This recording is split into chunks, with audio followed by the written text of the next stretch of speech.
Well, power is being restored across Spain after a widespread blackout brought much of the country to a standstill. The outage also impacted services in Portugal and France. Deutsche Welle correspondent Emily Leshner joins us now from Berlin. And Emily, what do you have on the latest with this power outage? Well, yes, millions of people were left without power because 15 gigawatts of electricity disappeared from Spain's energy grid. That's what experts are saying. But they're also saying that that's about the equivalent of the electricity generated from 7 to 8 nuclear power plants. It's quite a lot of electricity. And what this meant was that hospitals didn't have power. They had to use generators to allow life-saving equipment to continue operating. It also meant that credit card transactions couldn't go through, leaving summer travelers stranded without the ability to pay or check into hotels. Transportation also came to a screeching halt because traffic lights were down, trains were stopped, leaving many commuters stuck.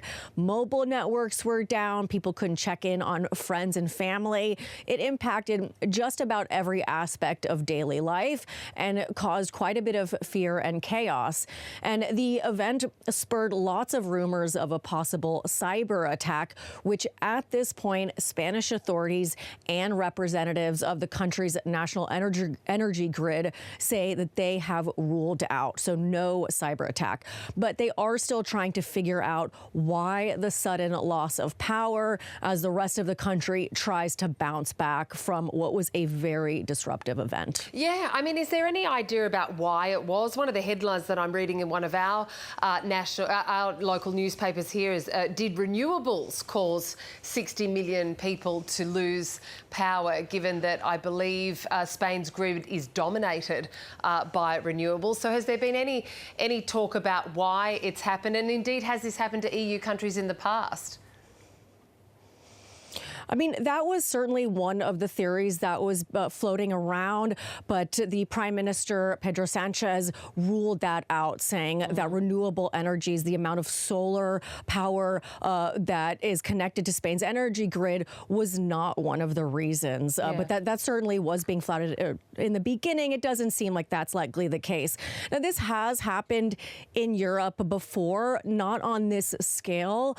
There was a power outage in Germany, where I am in northwestern Germany, though, about 20 or so years ago, that affected about 10 million people. That cause was an overloaded grid. That was the same reason for a blackout that impacted about 50 million Italians around the same time a few years prior.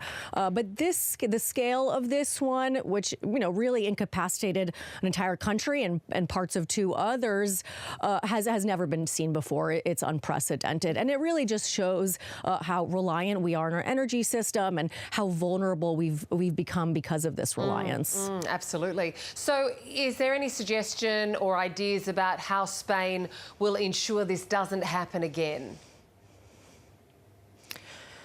Well, because we still don't know exactly what was behind this, it's hard to zero in on a precise answer. But that being said, Spain and Portugal do rely on an energy grid that is relatively isolated from the rest of Europe, with just a few links to France and the rest of the bloc. And this is something that the EU Commission has warned Spain of in the past. It's argued that a more interconnected grid would allow for energy to be delivered from its neighbors in the case where there isn't enough supply to meet demand. I do want to say again, just to reiterate, that it's not clear right now that a more connected grid would have prevented this particular blackout, but it's certainly renewed questions about the vulnerability of an isolated grid. And then at the same time, it's also raised questions about whether or not a more connected grid would have actually helped, or if it could have actually helped spread the blackout to other parts of Europe. It's this interconnectedness that caused power to go down in a part of France, and also the reason that Spain has been able to get things up and running again, because France is supplying the power it needs to do this. A fascinating insight into the last 48 hours. Deutsche Welle correspondent Emily Leshner, thank you.